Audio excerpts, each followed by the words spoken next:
Somos los que somos, estamos los que estamos, y arránquese.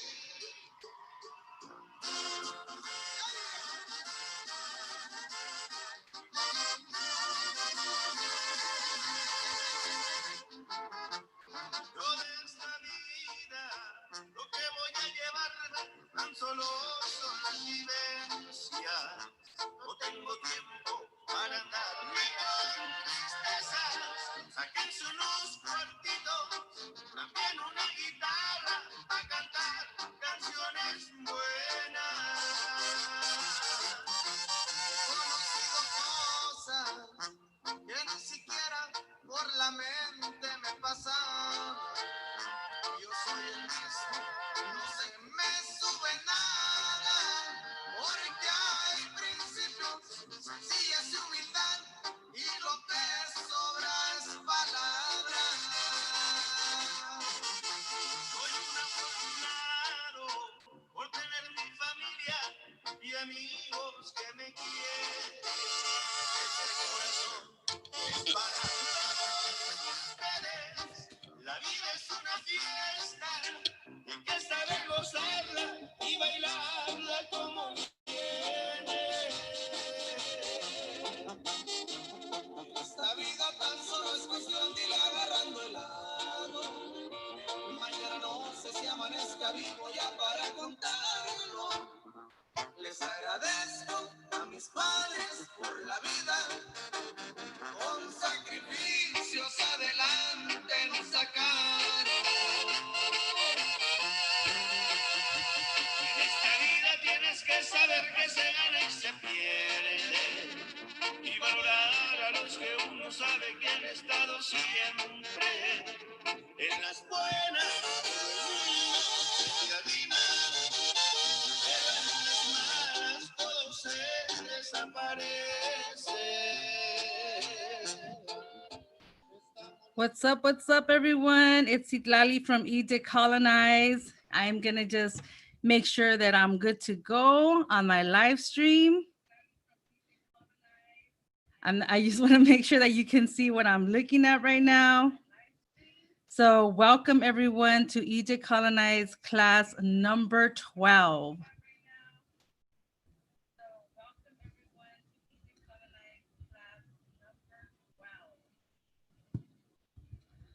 All right, we're good to go. So, hi everyone. I hope you are tuning in. I haven't promoted it much besides my YouTube. And my Facebook page. So, you know, it is what it is. I deleted my Instagram. For those of you who are wondering what happened, I did delete my Instagram. So I wanted to let you know about that. So let me turn on my little video here. A ver. I hope you're having a beautiful Sunday today. I hope you're all well with your family. And here we go. Okay, so for today's topic, we are going to be dismantling October 12th, 1492.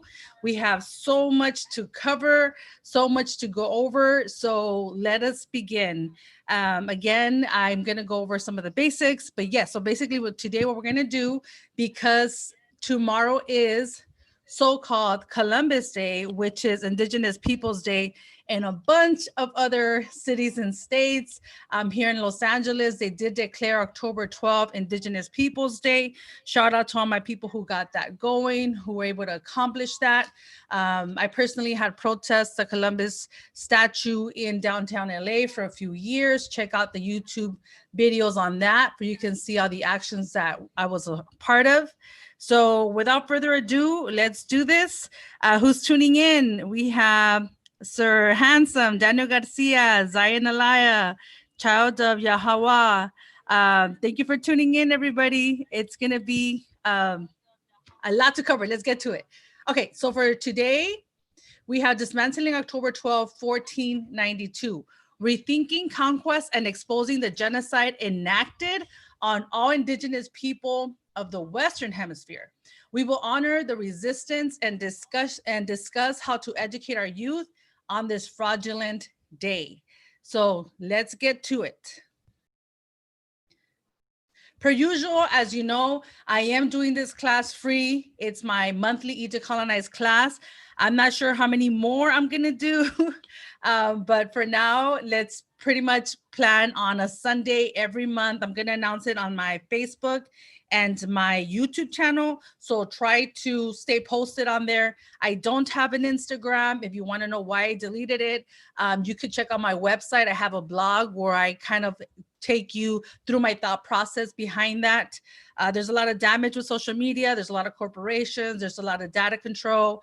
And I just didn't feel comfortable with so many layers of exhaustion that have to do with social media, especially when you're dealing with data engineers who are taking up all of your data for profit. So anyway, let's go through this. Monthly class will be announced, like I said, on YouTube, my website, and Facebook. There is a Google feedback form for every class. As someone that is applying to be a professor, as someone whose dream is to become a professor, I finished my master's degree, my bachelor's, my internship at Community College, LA Community College District. So this is a way for me to get in here, do it for free, do it for my people, and offer you an academic / radical / decolonial approach to reconsidering a lot of these topics. My semester was in the fall. Now I'm doing it on a monthly basis.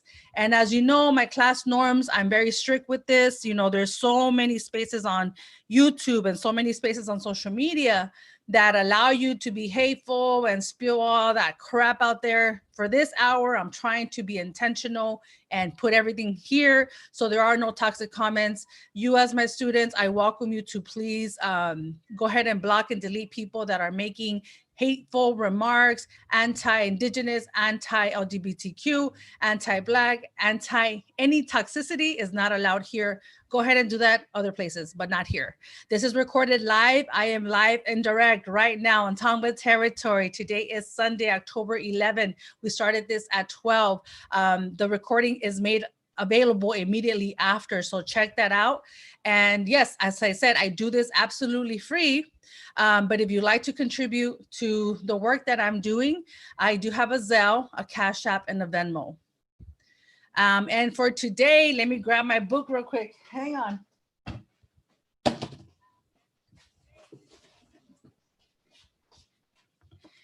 I am very excited to let you know that I'm actually going to personally be selling my book, Obsidian Blades. So a lot of people have been asking me. I know a lot of people don't like to support Amazon because of their labor inconsistencies and violations. So what I did is that I self-printed my book. And if you're interested in purchasing a copy, I will sign it and dedicate it to whomever you want. I have a Google link on this video description. Fill out the Google link, and it's kind of like an order form, and I'll tell you how to make your order. It is $40. That includes shipping and handling within the US. And basically, it's poetry written over the last 20 years. It's photography. It talks about decolonization, self-love, and reclaiming who we are. So this is my book. I've noticed that most poetry books, honestly, only have like 10 to 20 poems or so. I really shared a lot of poetry in this book. So if you're interested, go ahead and fill out the Google order form, and then I'll tell you how to order it. I will ship it as soon as possible. I'm trying to ship it by tomorrow. If you make your order today, I will ship it tomorrow. Post office should be open, if not by Tuesday. So check it out. $40 includes shipping and handling within the US. So Obsidian Blades, Decolonizing Poetry for Indigenous Peoples of Occupied Americas. This book is being used in high schools and universities throughout the US, not sure of other countries, but I'm very proud of that. I never imagined that my self-published book would make it to that extent. So I'm really, really happy about that. Okay. These are my support pages if you want to support me financially. And let's get to it. Okay, so why is October 12, 1492 still relevant today? Why am I talking about this? Like I said, tomorrow is Columbus Day, and many states and cities throughout this colonial country, and it's still something that is it's present in textbooks, right? So for example, Columbus Day is still included in the narrative of textbooks, national textbooks. Although many states have denounced this day, it is still part of the national fabric of colonization. So it's still common knowledge. People still acknowledge him, still acknowledge the legacy of Columbus. It's still a lot of heroic and heroism that goes behind him. Our kids are still being taught this lie, right? If you have siblings or you have nieces and nephews who are in school, I mean, you can pop open their book and you will see that they are getting this BS in their curricula, right? And basically the indigenous experience is still not considered a genocide. So even though we have denounced it in some cities and states, even though even some countries are also denouncing it, it is still not considered a genocide. The experience that we have gone through as indigenous people is still not considered a genocide. So that is important for you to know. If you are a parent, you have a lot of power when it comes to public education. You have a lot of power to talk to the teachers, talk to the administrators, be part of the curricula, be part of their meetings, of their student council meetings, of their PTA, of their school board meetings. You can really influence and really have a powerful say in how they choose to direct these holidays, right? Especially if you're outside of the state of California, right? So let's get an example, right? Like, what do I mean by high school textbooks don't tell the truth? Well, part of my undergrad program, I wanted to know what was being said. What are our kids studying in high school, right? And so I looked at a couple of high school textbooks, and I was particularly interested in finding out, how did they perceive, how did they describe the invasion of our continent? How did they talk about, or do they even talk about, the genocide of our ancestors? And so, for example, this is one example. There's many more, but this particular textbook, right? This is a high school history textbook that is in curriculum now. It is in circulation now, and it's called the American Pageant. So it's really, kind of a survey of American history, and obviously gets into the beginnings of the invasion. Obviously doesn't call it that. So let's look at this quote, for example. The depopulation was surely not intended by the Spanish, but it was nevertheless so severe that entire cultures and ancient ways of life were extinguished forever. Okay, so let's notice the wording, right? The wording of the depopulation, right? What does that focus on? It focuses on the population. So there is no accountability here. There is no direct, source of who depopulated indigenous people, right?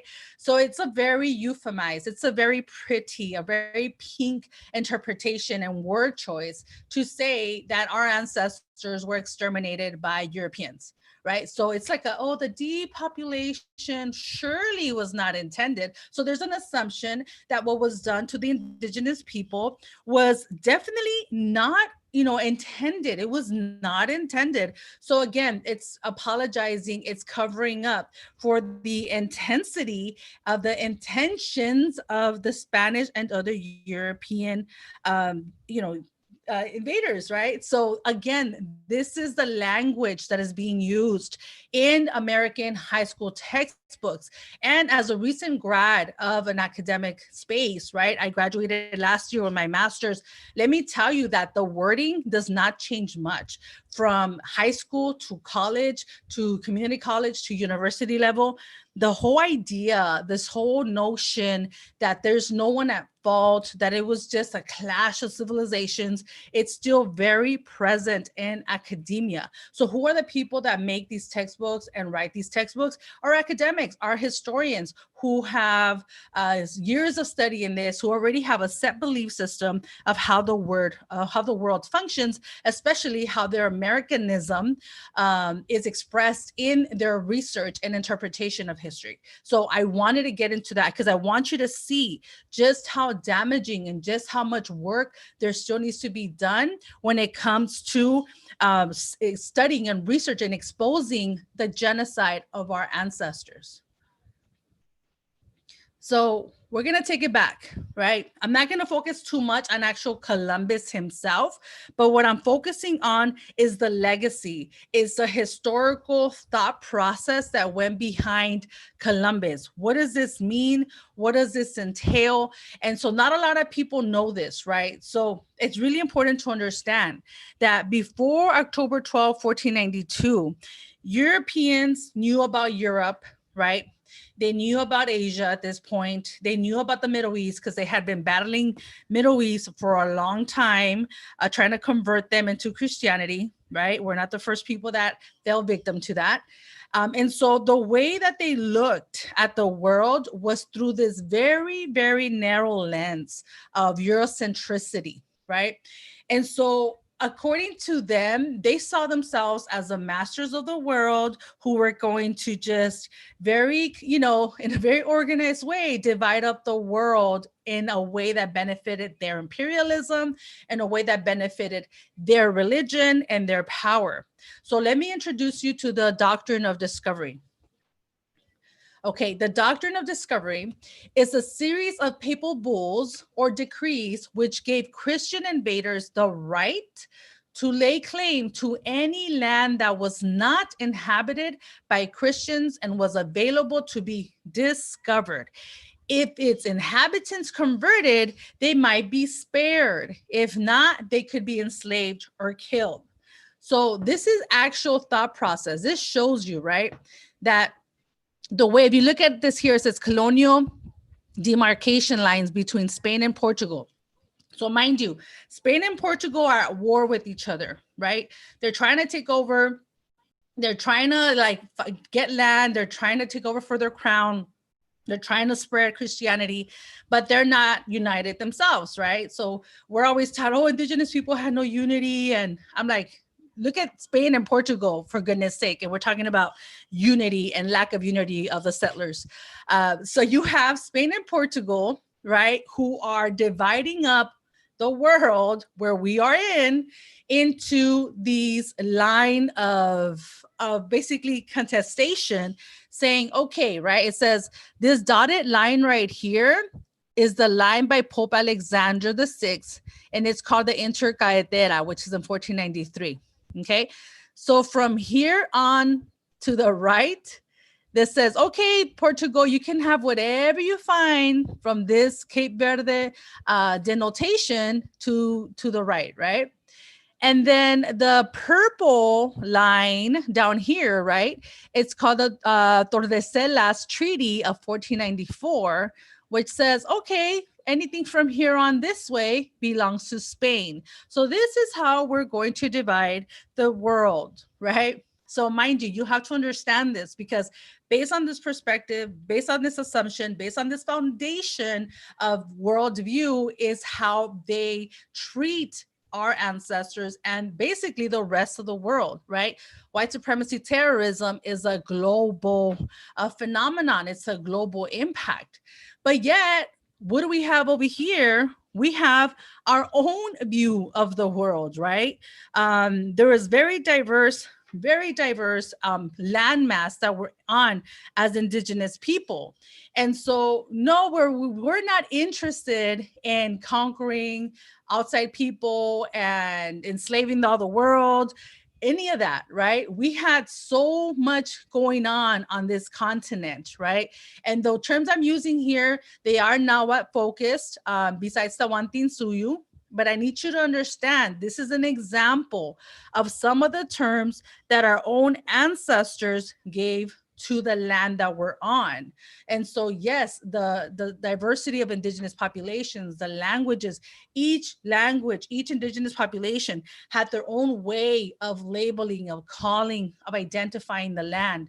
This is just one example, right? Where we have Anahuac, and we have Semanahuac, which is land between the waters, or basically the world, which comes from Nahuatl. And then we have Tawantinsuyu, which is generally known as South America. And then we have Abya Yala. So there's so much, there's so much, right? So we're looking at the European view of our continent, and we were impacted, right? Because obviously this is covering our continent.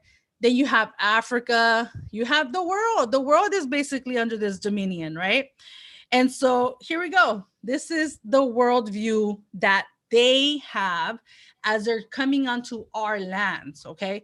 So, mind you, when they left Europe, why did they leave Europe? First and foremost, they had a feudal system. They had a bunch of wars with each other. The Spaniards had been occupied by the Moors for 800 years. And so rather than establishing and rebuilding their own land and their own, new nations, they wanted to be greedy. They wanted to go and steal. They wanted to go and compete with the Muslims, who they saw as their biggest competition, who were already famous sailors, famous technology, the sciences that came from the Middle East. I mean, it's so much, so much richness that the Europeans stole in knowledge of science, of mathematics, of sailing, the science of weaponry was stolen by the Chinese and from the Chinese and from a lot of the places of the Middle East. So mind you, this is what's happening, right? There is no authentic, genuine European idea that's 100% European. Basically, they were exploiting and stealing everyone's knowledge and resources because they didn't have the capacity to do that themselves. So I have a strong sense that this whole notion of white supremacy and the falseness of being a superior race has to do with this complex that everything that you come across as a European that's of value, that is changing the world, that is helping the world, that is guiding us and advancing the human civilization, did not come from Europe. And that must really hurt their feelings. And that must really hurt the European ego. And so as a historian, I have to point that out because I'm constantly wondering, like, why are they so, obsessed with this idea of whiteness and being superior? And so that's my understanding, is everything beautiful, everything that's advanced, everything that's, coming out to the human civilization, it's coming from other places in Europe, and that must really hurt your feelings. So instead of congratulating and helping and coming together as humanity, you have a beat up ego and you want to destroy everything, use it, steal it, and exploit it because you didn't come up with it yourself. That's just my perspective, right? So, yes.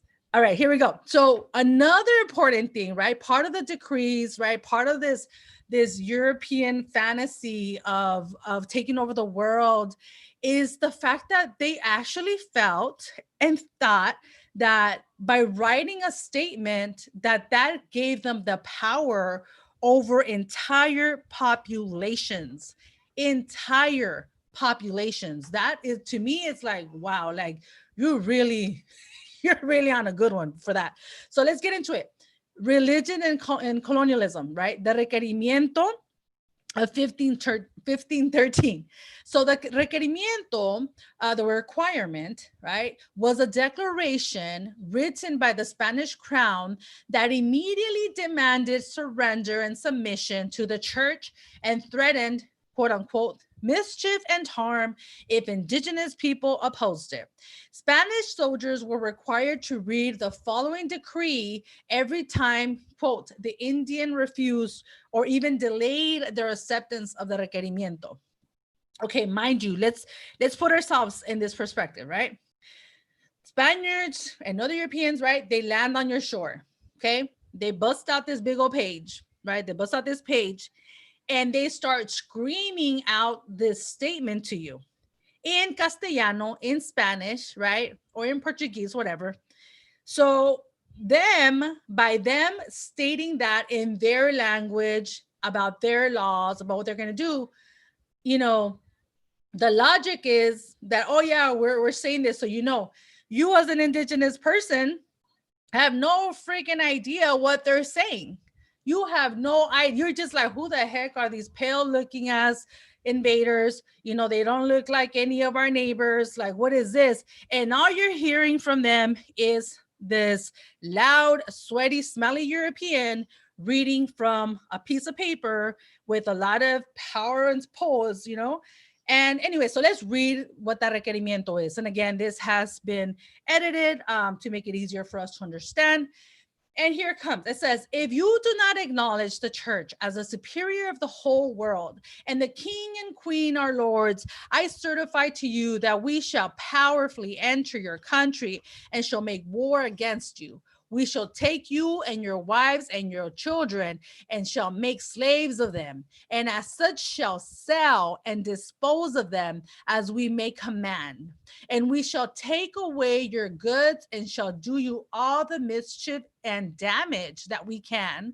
And we protest that the death and losses which shall accrue from this are your fault, not ours.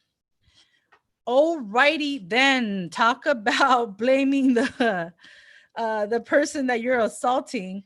So again, you have the papal bulls, you have the decree, you have the church telling Spain and Portugal, okay, you know, settle, children. This is the way we're going to resolve this problem. We're going to divide up the rest of the world so y'all could just go out there and take over these lands, make them Christian, bring us the gold. That's the church. Because mind you, the Catholic Church, Christianity, that is the empire, right? It is the empire that is merged with power, with weaponry, with war.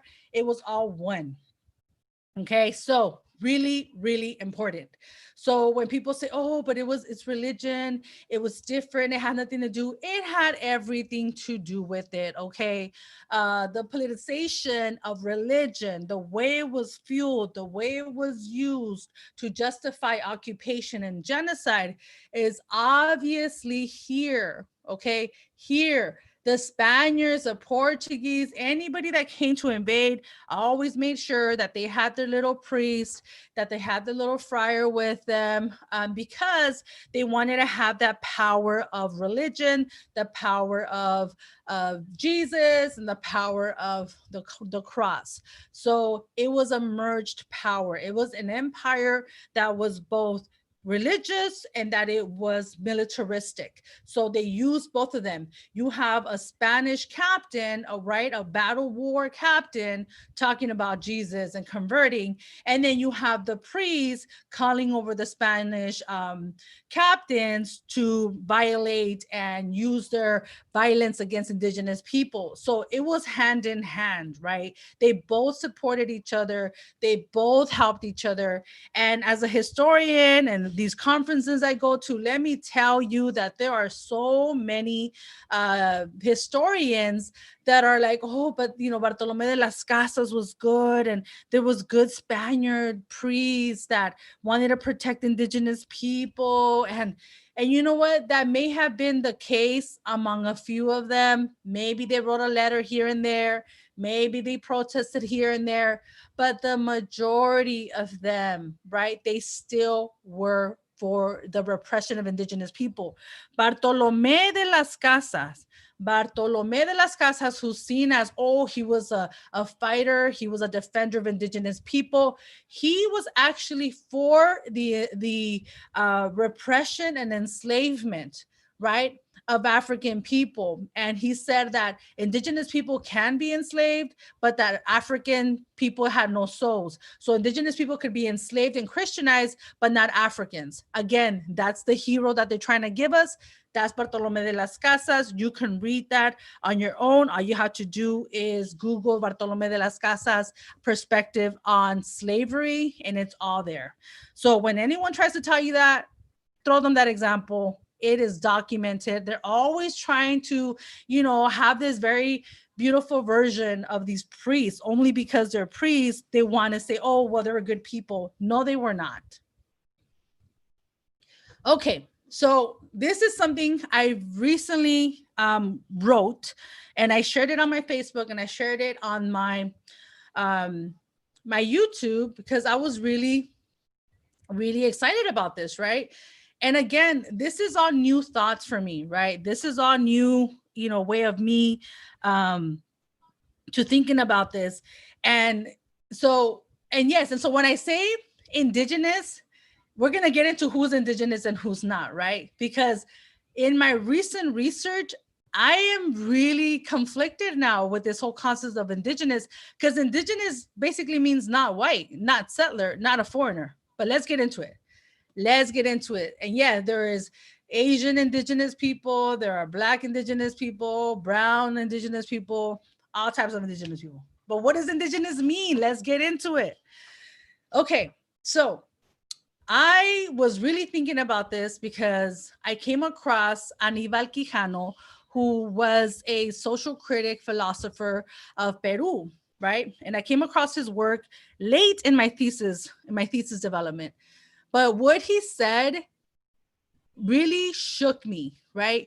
When I was hearing him give a talk in one of the conferences about decolonization, and he said that in 1492, Europeans indigenized the world, right? And at first, I took problem with that. I had a problem with his statement, and I was like, "What do you mean they indigenized the world? Like what?" But then I started really thinking about it, and I was like, "Wait a second. Okay, let's think about this a little bit more critically, right?" So if Europeans are the settler power that are going into the world, right? Those people that are in their land, that are minding their own business, that are doing their own thing, then those people all of a sudden are the people that are receiving, right? Are encountering this incoming foreign presence. And so what comes into this binary of indigenous. Now, here's my problem with it. Creating the presence of the indigenous population people versus the silent foreigner binary. Okay. This is the psychology of decolonization and colonization and white supremacy. I'm telling you. My question is, why is the emphasis given on the indigenous population and not the settler population? My question is, does this normalize occupation and make the foreigner invisible? My question is, what does this do to the relationship of white supremacy terrorism and native resistance? Right? So hear me out. Hear me out. So the emphasis on indigenous people, the indigenous people of Australia, the indigenous people of Mexico, the indigenous people of Canada, of the US, when you're emphasizing indigenous people, you are making the foreigner invisible. You're putting the full emphasis on the original people here, and we should be prioritized, and yes, we should be part of the narrative. But what I am acknowledging, what I am coming to think, and you don't have to agree with me, this is my perspective, this is something that came to me on September 25th, 2020. It really hit me, right? Because I was like, wait a second.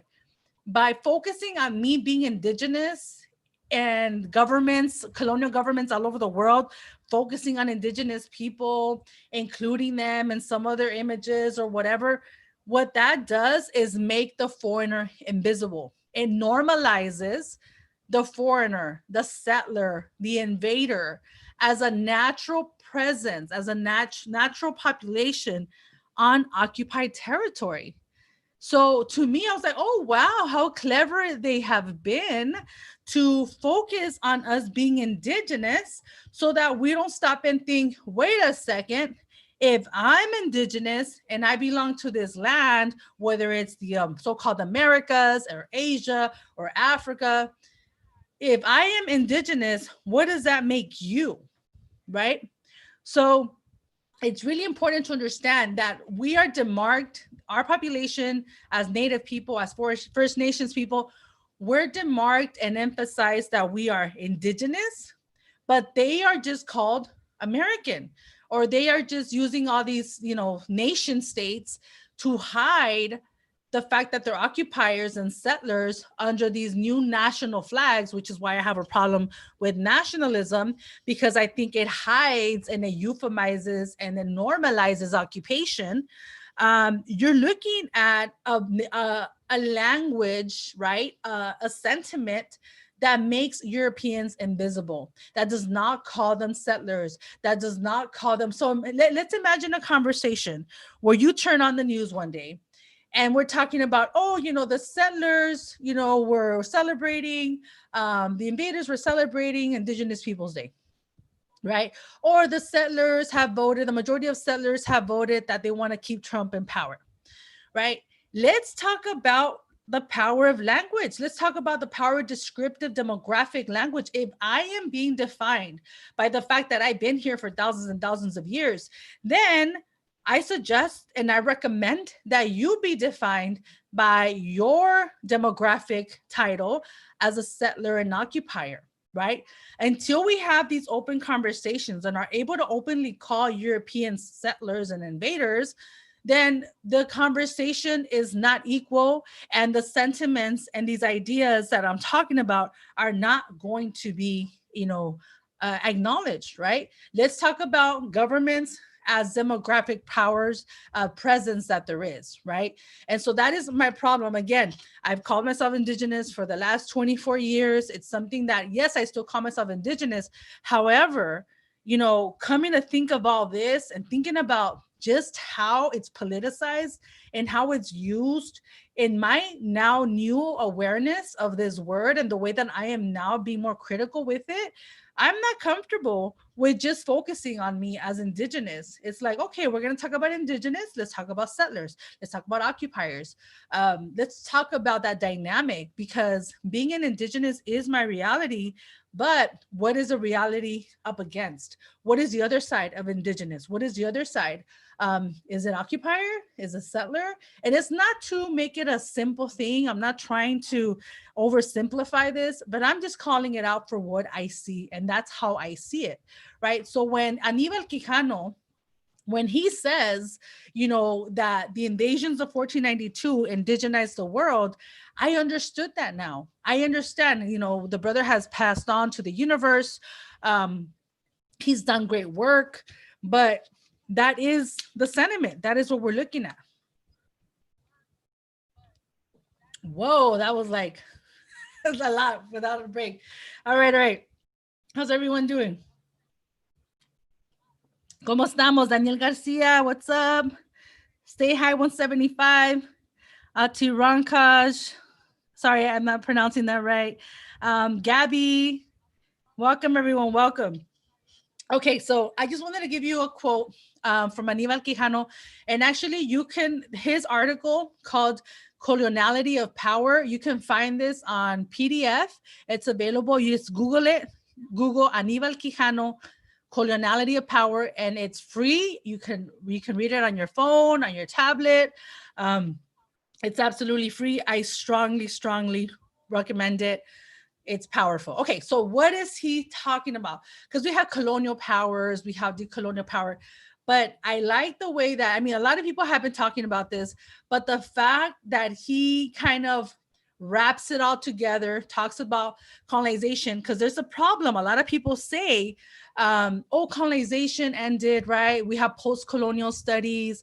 Post-colonial, I have a problem with that. Like, has colonization ended? No, it has not, right? And so he actually argues this, and he talks about, it says, the coloniality of power constitutes a matrix that operates through control or hegemony over authority, labor, sexuality, and subjectivity. That is, the practical domains of political administration, production, and exploitation, personal life, reproduction, and worldview and interpretive perspective. Ooh, that's a long one. The forms these have taken are the nation state, capitalism, the nuclear family, and Eurocentrism. Eurocentrism functions as the ideological valorization of the Euro-American society as superior, progressive, and universal. Through it really represents white supremacy, terrorism, I would add, capitalist profitability, and Euro-American self-universalization. Whew. Damn. Let's read that last sentence again. Okay, he says, Eurocentrism functions as the ideological valorization of Euro-American society as superior, progressive, and universal, though it really represents white supremacy, capitalist profitability, and Euro-American self-universalization. Euro-American self-universalization. That's powerful, right? That's what we're up against. So colonization, right? This economic power, this economic violence of the world really found, it's founded, it's emerged from this little foundation, right? That intellectually, spiritually, financially, however you want to call it, it establishes itself based on this foundation of Eurocentrism, right? And from Eurocentrism, you have all of these other systems that work to try to keep that intact, right? And I'm going to share another realization. Okay, so I know most of you have already are aware of this and know this, but this is why I have a problem with nationalism. And again, this is new to me. Like, I started critiquing this maybe about 5 years ago.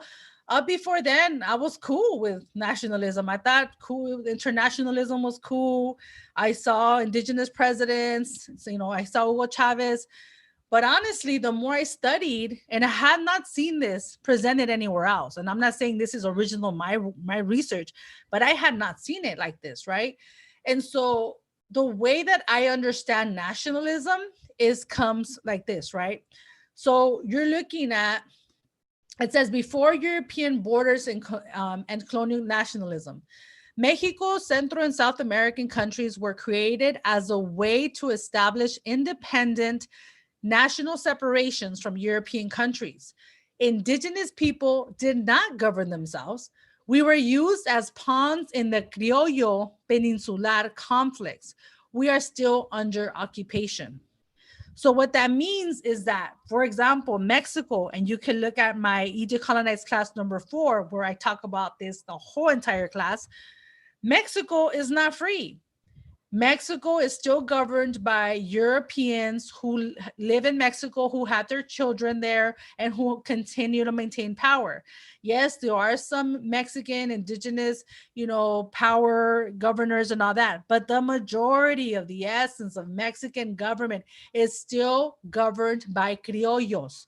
Criollos, Spanish blood on Mexican soil, born on Mexican soil.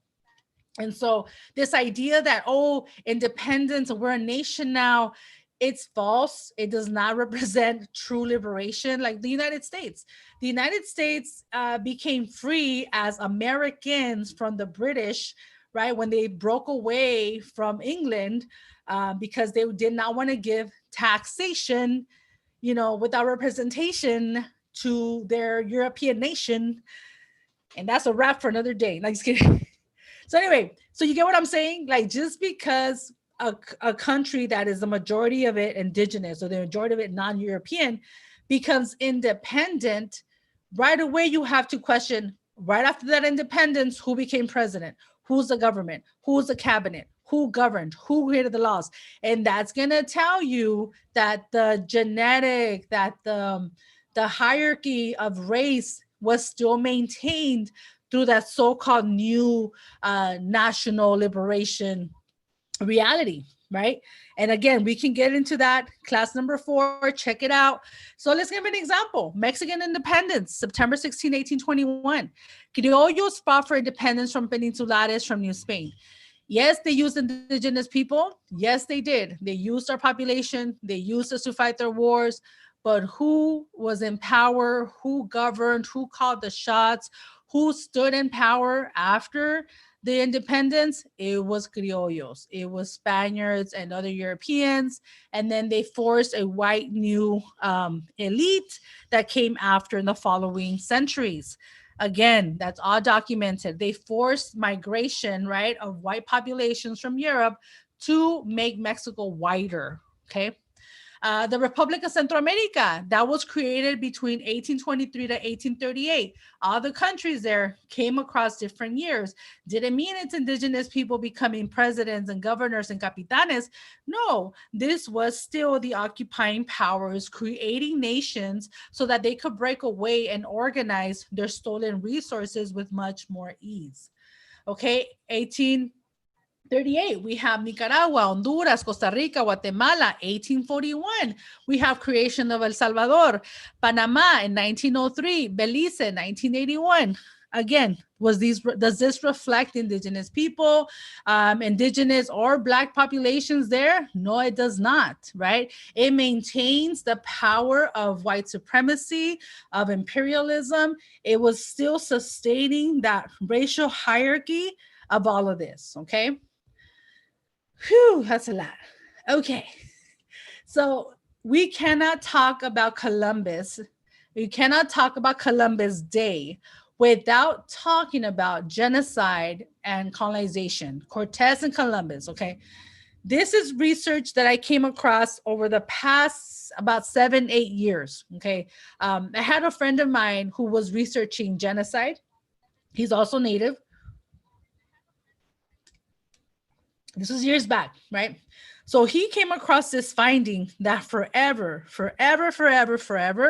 impacted and really made it clear to me why even so often we should be identified as a people that have survived and are surviving genocide. Okay, let me tell you about Raphael Lemkin. Okay, Raphael Lemkin was in 1944, we can read the slide. He was a Polish Jew lawyer named Raphael Lemkin. He sought to describe Nazi policies of systematic murder, including the destruction of European Jews. He is the one that formed the term genocide. He combined geno, from the Greek word for race or tribe, with cide, derived from the Latin word for killing. On December 9, 1948, the United Nations approved the Convention on the Prevention and Punishment of the Crime of Genocide. This convention establishes genocide as an international crime which signatory nations undertake to prevent and punish. Why is this important? Well, it's not only the fact that he coined it. We had been experiencing genocide centuries before the Jewish experience, right? But what makes this important is his research. How did he come up with the idea? What did he study previously to be able to create this concept? This is important for you to know. I need you to know this when you're going to come across all these people that are denying our genocide, that are minimizing the Native experience, that are saying that's not true, woo-de-woo. No, okay?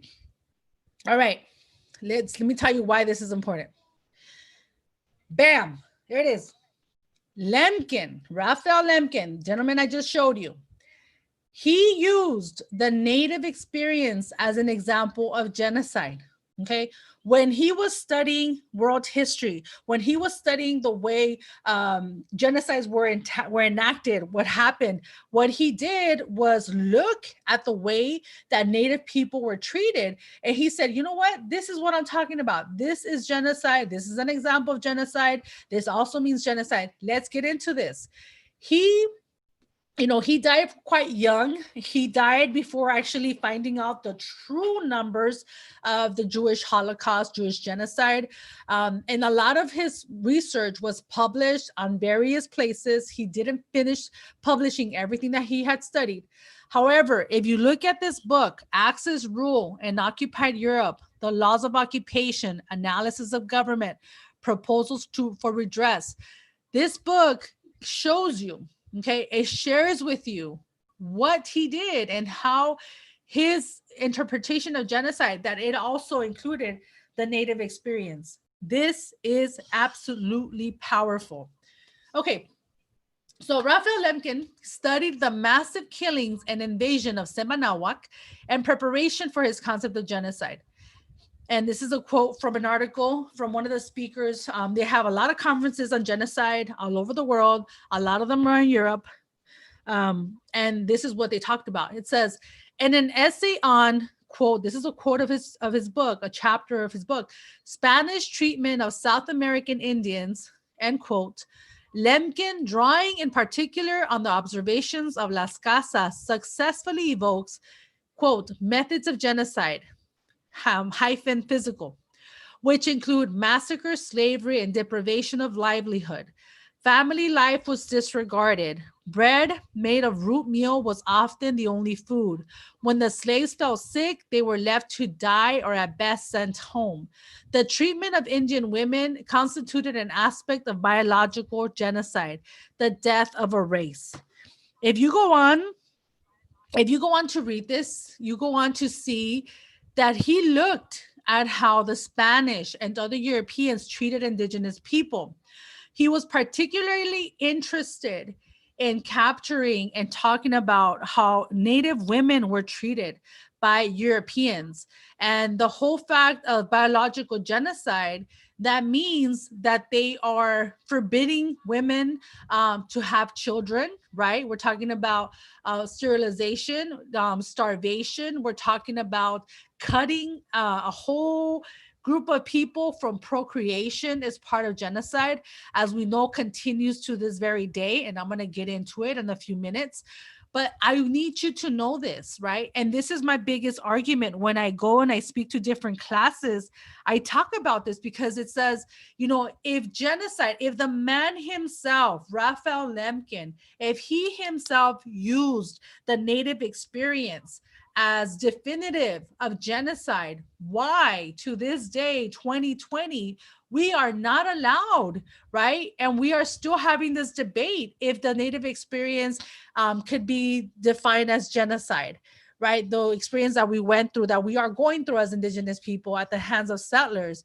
And so it really upsets me because people are to this day saying, well, it wasn't a genocide. As we saw earlier in the high school textbooks, this is an argument that I have all the time. And I say, if it was good enough for Raphael Lemkin, who created the concept of genocide, it is good enough for us, right? And so it's really important that you know this. I need you to know this, especially if you're in college, especially if you have your kids that are going to school. Bring this up to your teacher, bring this up to the board, explain this to your children. Let them know what happens behind the scenes. This is super, super important. So we're going to get more into what actual genocide means, right? So genocide now is actually seen as, defined as, the planned annihilation of a nation or racial group by a variety of actions aimed at undermining the foundations essential to the survival of the group as a group. Basically, genocide means anything that attacks a group of people from being a group of people, right? Simple terms. Let's look at the specific details encompassing genocide and how it's applicable to our people. Really important to know, really important to do this. We have to talk about this. We have to know this, especially because it's about us. Biological warfare. This is another one, right? Where do we hear this? Oh, well, the natives had no immunity. The natives didn't know. They didn't, they weren't immune. They didn't have their immune systems were not strong enough to deal with smallpox. Are you kidding me? Are you kidding me? Okay. So let me tell you, this is part of the argument. And this is hard because you don't have historians that are openly calling it biological warfare. No one really wants to take that stand. But that's the stand I take. And a few of the historians that I know that are also writing about this, we are taking this stand, okay? Yes, it was biological warfare. The smallpox that was used on the Western Hemisphere, as it was tried to all over the other populations. They tried this in Africa. They tried this in the Canary Islands. They're always trying to find out ways to kill non-white people. Okay, so if you look at smallpox, and this is a great chart right here, okay? Smallpox in 1520, it kind of shows you how many deaths happened, right? 1520 was the biggest deaths of, we're talking about Mexico. 8 million, then we have 12 to 15 million, then we have 2 million, okay? Follow this chart right here. The They claim they didn't know what they were doing. You know, they just happened to die. It wasn't something that could be reported.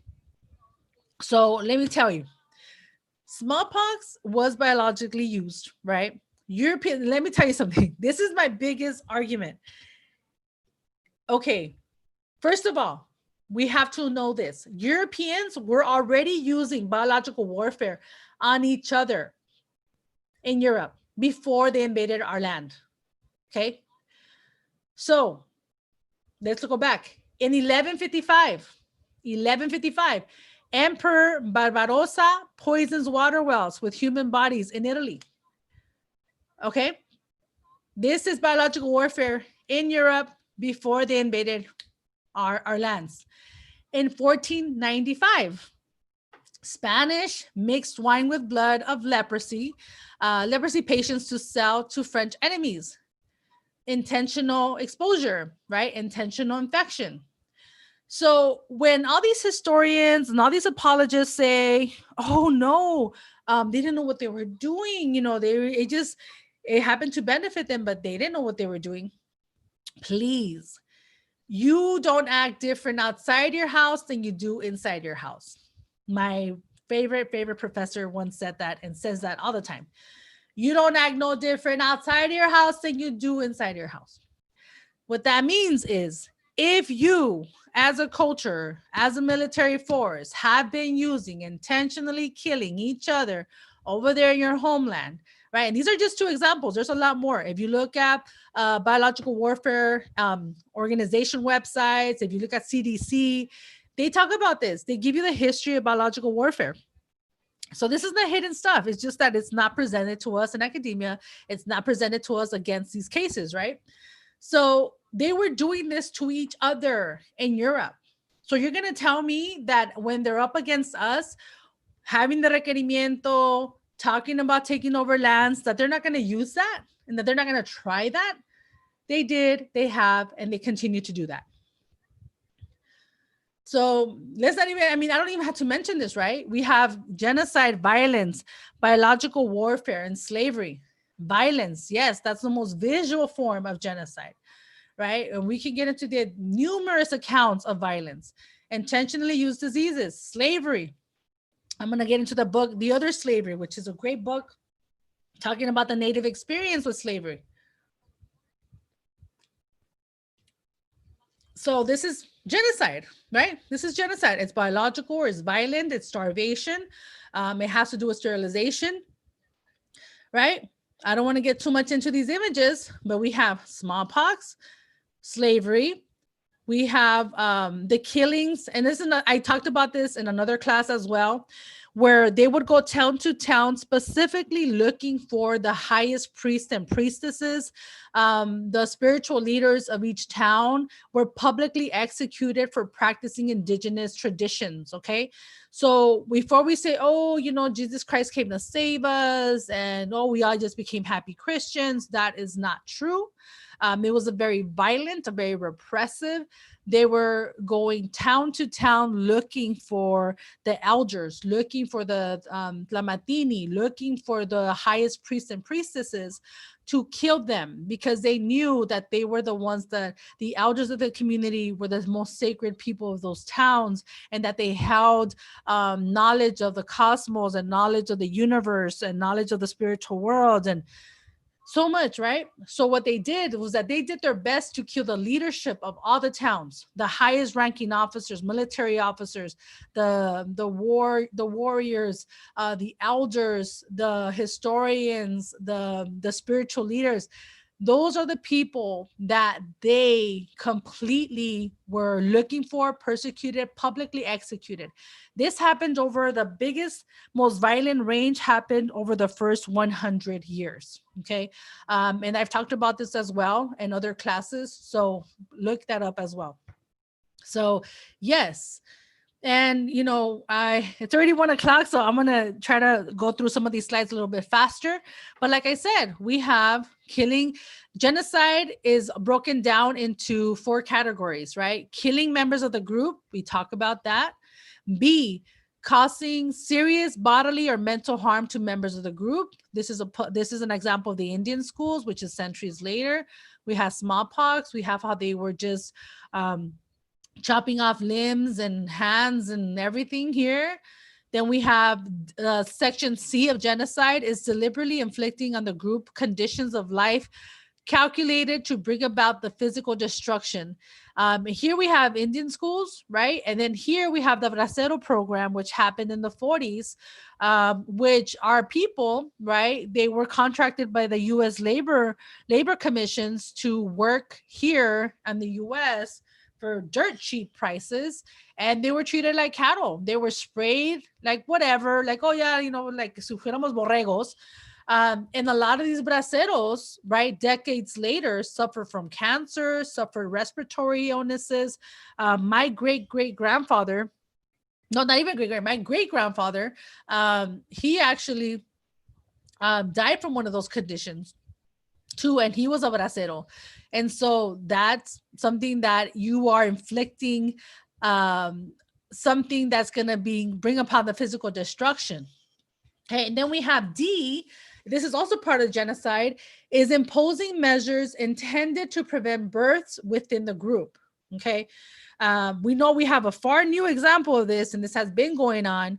But the one that I give here an example of, there's a great documentary called No Más Bebés, No More Children, which talks about how in the 60s and 70s, a lot of Mexican immigrant women went in to have their child, right, at the USC Medical Center, and they came out sterilized, right? And so they were going in to give birth, and while giving birth, they were performed sterilization practices without their consent, right? And if you watch that film, it is powerful. I got to meet the historian behind it. I got to interview her. But we don't have to go that far, right? We don't have to go that far. That's happened in reservations. That's happened to the Black community. That happens recently to our people that are detained, right? We have the so-called immigrant people detained, and these are Black and brown women who recently, we know, because thanks to this amazing person, Don Wooden, there were reports at the Atlanta ICE facility, right, that they were performing mass hysterectomies, right? This is 2020.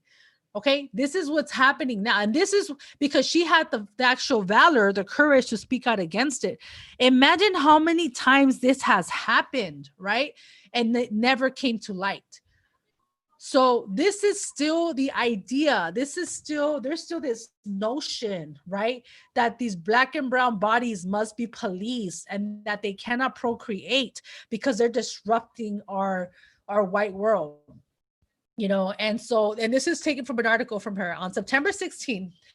Dawn says, I had several detained women on numerous occasions that would come to me and say, Ms. Wooten, I had a hysterectomy. Why? She said, I had no answers as to why they had those procedures.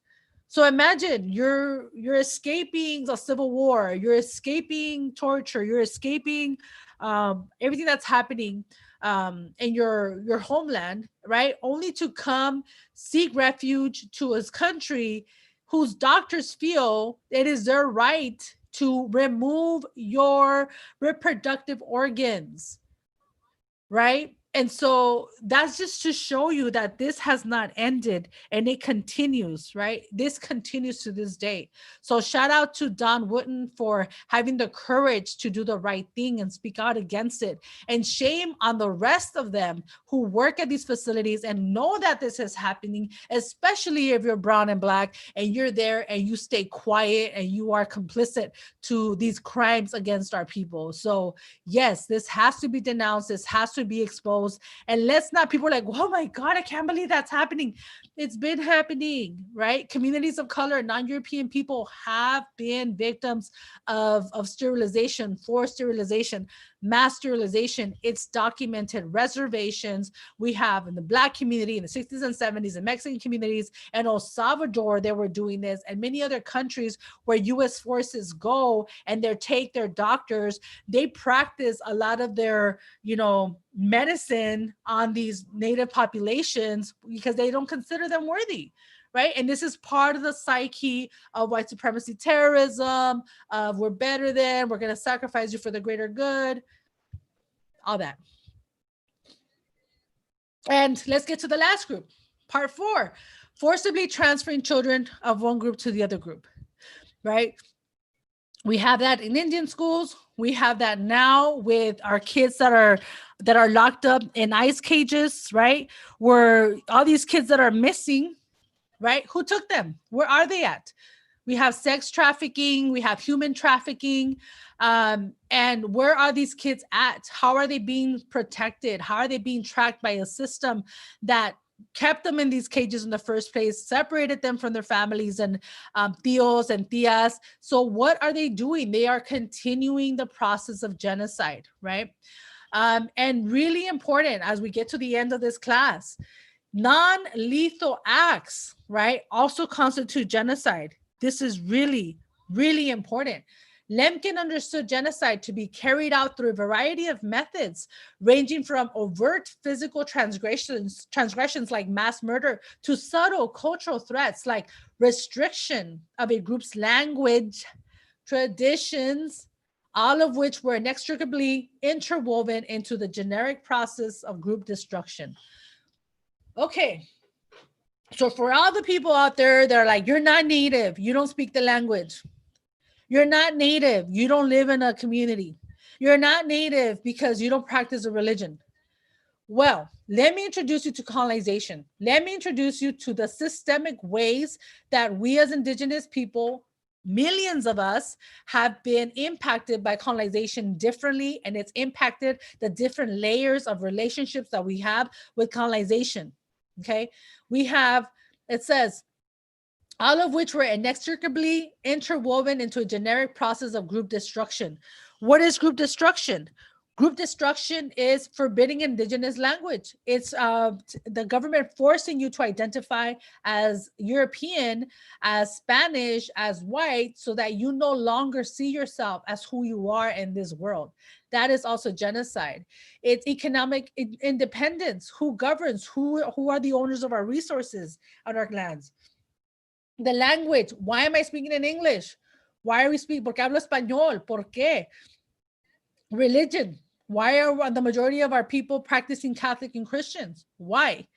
Culture, education.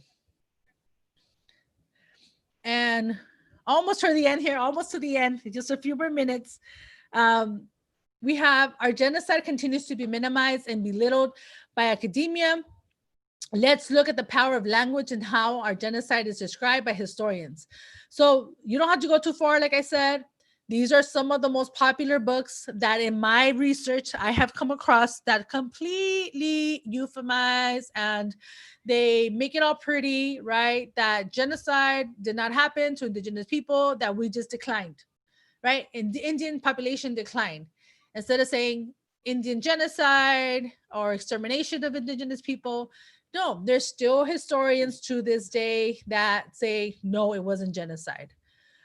This is a slide I created years ago because I was trying to visually show people what I was talking about. Because people are like, what do you mean? What are you talking about? Like, what? And I'm like, okay, let me break it down. All right, so this is something I created to kind of show people kind of the chronology of being colonized indigenous people, right? So we survived the largest genocide in the history of humanity. 95% of our population was killed. We are the descendants of the 5% that survived. Okay, so in 1491, we have indigenous native population. And mind you, you can basically use this chart for people of color all over the world. Basically, non-European people, this is your experience, right? So then you're here living on your continent for thousands and thousands of years. You're invaded by the Europeans who enact genocide against your population, kill 95% of our population. The 5% of us that survived are forced to convert, enslaved, Spanish culture is imposed, branded colonial identities, and the casta system. Then centuries later, they gain independence and become nations, and they brand us as nationalities like Mexican, Central American, Salvadoreño, Hondureño. And then after that, those of us that are on these occupying lands, right, that are our indigenous brothers and sisters lands, then we get converted into Hispanic, Latino, raza mestizo, right? So what does it show you? This shows you that nationalism was created as a system to organize colonized lands and claim colonized people as legitimate subjects. To me, that's what nationalism means. Okay. And like I said, I haven't seen this explained anywhere else. I wish and I was looking for it, but I'm sorry. These are the connections I'm making. This is what's making sense to me. And this is why I have a problem with nationalism. So let me just give you some examples in case some people are like, what do you mean? What are you talking about? Like, let me show you. Visual genocide, right? Using the mass media to promote ideas of white supremacy, racism, and fuel anti-indigenous sentiments to dehumanize and pressure mass populations to whiten up and conform to mainstream idea of Eurocentric perspectives. So yes, Disney is complicit, DreamWorks is complicit, Spanish-speaking media is complicit, Spanish-speaking media over here. So you have an entire media culture that ridicules, that really ridicules indigenous features, indigenous populations. The whole sentiment of white supremacy terrorism is not just found in English-speaking media, Spanish-speaking media, which is still governed by a lot of white Spanish-speaking Europeans like Cubans and others, and criollos still are marketing all this, right? And okay, almost done here. Man, so much to cover. Okay, so this is another thought that came to me. There's another thought that came to me. I just wanted to read it to you, okay? Because I was like, wait a second, right? Capitalism and ethnicity, race with the project of Hispanic or Latino, it makes total sense. Because at the end of the day, white supremacy is a sustenance system for people that are calling themselves European or white, right? Why does it function? Because it maintains their material wealth. And if something's maintaining your material wealth, you're always going to find ways to keep your wealth. And so there is different denotations. There are different markers for that. So here we go. So how racial cultural ideas reflect white supremacy in economics, right? Because I was thinking, wait a second, it's not just people don't think they're superior just to think they're superior, right? That's not, it's not a rhetoric, right? There's something tangible that comes that you benefit from, right? You are benefiting with something material, with something tangible, which is why you are so aggressive, which is why you will not let it go, which is why this whole Trump administration and this whole overt white supremacy terrorism is so crazy. Because that privilege, I hate that word privilege, that terrorism is benefited by an economic system that you benefit from, right? So white supremacy is not merely an ideology. It is an economic tactic used to maintain ideas of race and superiority, to maintain white power. I argue that it is embedded in the fabric of capitalism and imperialism. The concepts of Latino and Hispanic, and even the latest creation of Latinx, are all rooted in the dismantling of the rich, diverse cultures of people of color that have been belittled by racism. This is an offshoot of the creation of race, which functions as a pseudoscientific attempt at placing human groups into hierarchy. Racial categories originally served to justify the oppression and supremacy of races, thus fueling that thrived on stolen labor, resources, and cultures. I wrote that on September 25th. As you can see, September 25th was a very powerful day. It was a very enlightened day for me, okay? So we see this, right? We see this. And what I'm saying here is that this is why I'm understanding now why white supremacy is so powerful and why some people, many settlers refuse to give it up, right? They refuse to give up white supremacy. They refuse this. But not only that, right? We're looking at new systems of how to keep indigenous people from their power, from their land. And it is identity is power, right? So you have all these indigenous people who are walking around all of these false nations, as Mexicans, Salvadorians, whatever. But in essence, we are the original people of these lands, right? And then we come here onto our northern territories where our brothers and sisters are hosting us, right? And what are we called? We're called Hispanic, Latino, raza, mestizo, which are Eurocentric terms and ideologies and identities. Okay. So we have, if you look at this here, right, in 2010, right, that was our population. They haven't counted 2020. We're getting there. But this shows you, right, you have the majority of the people are brown. Okay. But if you label them or if they identify as native, what does that do to the relationship of land and belonging to a country that fuels itself by calling themselves natural owners of this land, or the settlers, and denoting and distinguishing between so-called immigrants, right? It completely dismantles it. So this is why it is so important. Identity is power. Latino and Hispanic identities disguise our demographic power and presence. How do these identities disconnect us from the land? Right? Hispanic connects us to Spain. Latino connects us to Europe. Okay? Nothing to do with any of the land here, right? No, it doesn't. It wants to disconnect us. And then say, oh, well, you speak Spanish. Well, what about the English speaking brown people? What are they considered? Britannic? What about Black people? Are they considered Britannic? It doesn't work, right? It doesn't work. So then we look at marketing schemes, right? This is an old slide that I did years ago. I've been talking about this for a long time and I will not get tired of talking about this. Latino and Hispanic are marketing tools. That's all it is, right? It is a marketing tool to get our money. They want to make it seem that we're a generic group of people. We all like the same beer. We all speak Spanish. We should all celebrate the same month, right?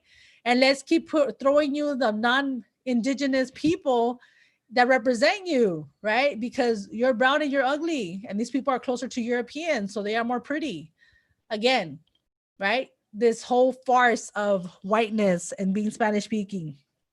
Okay, by grouping all people who speak Spanish into one group, corporations can target one audience at the same time and maximize exposure and profit. So instead of these marketers having to, okay, let's come up with a Mexican model, a Guatemalan model, a Cuban model, let's just make them all one, right? And so that way, when you're spending millions of dollars on a commercial or spending millions of dollars on a marketing brand, guess what? You came up with the perfect hegemony of culture. Say, oh, they're all the same. And then we believe that shit. Oops. Sorry, I'm not supposed to cuss in this class. Sorry. Okay. And lastly, let's get into this. We have been kept ignorant, right? A lot of people don't know that our knowledge as indigenous people was actually systematically, the majority of the actual physical writings of our ancestors were destroyed, right? And the knowledge was forbidden. So it's not like we just stopped learning or stopped caring about being indigenous. It was that there was a government effort to repress that knowledge from ever getting to you, right? The fact that they killed the leadership, the elders, that they killed the Tlatoanis, the highest priestesses and priests, that was systematically done to keep us from reconnecting from who we are. Little reminders, colonialism did not end with the invention of Creole-led nations, right? I don't know who this artist is, but I came across this years ago and I was like, yes, this captures exactly what I'm talking about.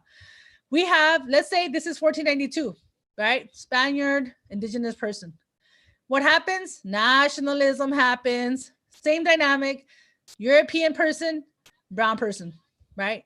So same system, same power relations, same demographic powers. The exploitation of our resources and bodies does not mean we're independent. No, we are not. And like I said, and I always talk about this, blood quantum is white supremacy. Let's not forget that, okay? According to white supremacy thought, those that are not white are infected, are dirty, are belittled. The closer to white, the more pure you are. The closer to black, the more filthy you are. right? And so when we take on these notions of, well, I'm full blood, well, I'm half blood, I'm like, you know what, you are indigenous, right? And yes, there are white Mexicans, yes, there are white Salvadorians, yes, there are, but in essence, you come from a culture of a heritage of indigenous populations. So don't fall victim to trying to explain yourself to the genetics of white supremacy. That's what I say, that blood quantum is white supremacy. Okay. We're not mestizo. We're not mixed race people. We're not raza cósmica. We're not a cosmic race. We're not a new race. We are an occupied people that are under European settler occupation. So to end, there was so much to cover, everybody. I'm so glad you're still here with me. Oh man. Okay, so to end this class, let's end on a powerful note. Let's end on an empowering note. Okay. So remember, identity is power. Identity connects you to the land. Let's honor our indigenous languages, honor the identities that connect us to our ancestral lands. Let's refuse colonial identities that erase our presence. Okay. 500 years of disruption does not erase the 30 to 40,000 years of who we are as a people. We have to resist demographic genocide. I mean, of course, the other type of genocide that we continue to experience, right? But we have to remember that there are many of our ancestors that put up many fights, that resisted for us to be able to be here, for us to be able to reclaim who we are, for us to be able to be proud of who we are. Some of the books that I referenced in today's talk, in today's class, are here. I don't know if I have the PDF version of it. We do have a PDF file where I'm going to put them all in there. Most of these books you can find for free, downloadable through PDF. But these are the books, decolonization, it's research. It's not just research. It's not just academic. But this is my approach as someone that wants to be a professor, as someone that's applying to be a professor. This is the research that I lead on. Okay. But definitely talk to your elders, definitely reach out to your community, definitely have conversations, life experience, life knowledge. There's certain empirical knowledge that you experience, that you live by, that gives you that wisdom as well. So we have to be multifaceted. We have to use everything we can, okay? And with that, I'm gonna go to what's next. Okay, we got through, vámonos. Okay, so what's next? So E-Decolonize number 13 will be Sunday, November 22nd at 12 p.m. And I'm going to go over accomplishments of the Americas. Why accomplishments? Because there's so many things that our ancestors have been hijacked for, okay? There's indigenous knowledge, there are concepts, governing concepts, feminism, socialism. A lot of these concepts were stolen from our ancestors, okay? So I'm not only going to get into the science and some of the foods that come from our continent, but I'm going to talk about some of the ideas that were stolen from our people, and a lot of people of color. I hate using the term people of color, but a lot of our ancestors, a lot of us as people have experienced this type of exploitation, right? And like I said at the beginning of this class, a lot of the science, a lot of the knowledge that came from the world did not come from Europe, right? Which is why I think and I suspect that Eurocentrism is such a violent ideology, because they're like, it's a blow to the ego, right? It's a blow to the ego that you have Black people creating all types of sciences, brown people, Asian people, all over the world. People are dynamic, people are creating, people are inventing. And then in Europe, I'm sorry, but I haven't read much of what came from Europe. And so I think that hyper turbo false sense of superiority has a lot to do with the fact that a lot of the stuff that came from human accomplishment came from non-European countries and people. Whew, okay, so that does it for today's class. I would really appreciate if you would fill out the Google form. Like I said, I like to get your feedback. I like to know what you thought about this. It helps me as an aspiring professor I'm not teaching now. I am applying though, but it's been hard ever since COVID. A lot of enrollments have gone down. So I'm hopeful, that is my dream to teach history or Chicano studies or sociology at a community college from primarily East LA, Compton College. Anywhere where the majority is people of color, that's where I want to be. That's where I want to teach. And so I do this class because it's my passion. I do this class because I believe in democratized education. I believe that everyone should know this regardless of your educational background. I believe that not everyone has access to college education or, and it's a privilege that a lot of us can get. So to me, I try to share with you everything that I've researched, everything that I'm learning in a way that's, hopefully easy to understand, easy to follow, and with my passion, right? Because my biggest passion is to educate. My biggest passion is to teach. My biggest passion is that this, right? Because we've been lied to. We've been kept from this truth. We've been kept from this, this whole world of knowledge of who we are as a people. And it's damaged a lot of our communities. It damages who we are. But yes, so yes, please fill out the Google form. It's in the video description. Like I said, if you want to buy a book, I'm actually personally selling them. I have my books. If you're interested, there's a Google order form for my book. It's called Obsidian Blades, and it's being used in high schools, universities. I'm so excited about it. I never knew that my passion would one day be required text. So super excited about that. So yeah, fill that out. Send me your questions. Let me see who's still here with me so I can shout you out before I let you go. Fleur Brune. Okay, I'm not sure. I'm not sure if I'm saying that right. Thank you so much. Carol BXOXO, Gabby, Danielle, Aviana, Stay High 175, Joni Ayala, KW, Altiran Kaiju. Everyone that joined me tonight, thank you so much. I appreciate you. Hang in there. I know we're going to continue our path, that we're all on this path together. I want you to know that I exist, you exist, and we have to continue getting strong. We have to be strong in what we're doing. We cannot give up no matter what. We have to keep going. And thank you. Thank you for joining me. By the way, the song that I started with today, I didn't even mention it. How sorry. The song that I started with today, it's called Somos los que somos. We are who we are. That's from Los Dos de la S. And a lot of you don't know, but I really like music. I love music. I love hip hop, rap music, rock en español. But I particularly love corridos when they're very like, it really gets to you, right? Like this song is called Somos los que somos. And it really aligns with the way that I see the world, with the way that I try to live my life, which is what it says, right? It's like at the end of the day, all we're going to take our experiences. I don't have time to worry about people that don't like me. At the end of the day, I'm grateful for the friends and family that love and support me. And we have to focus on the good of this life. I have lived through things that I never even imagined I would experience, but I'm here now and I'm doing the best of it.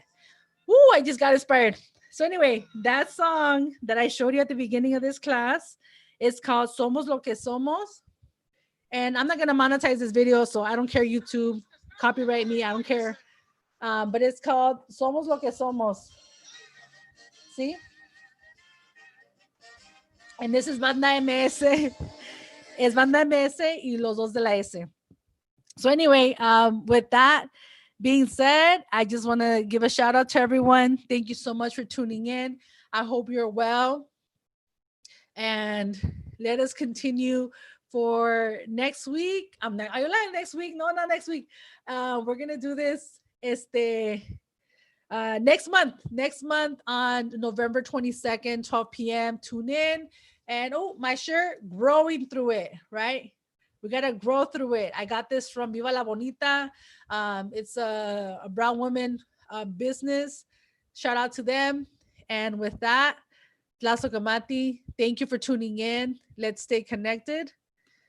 And until next time, everyone have a beautiful, beautiful weekend. Thank you.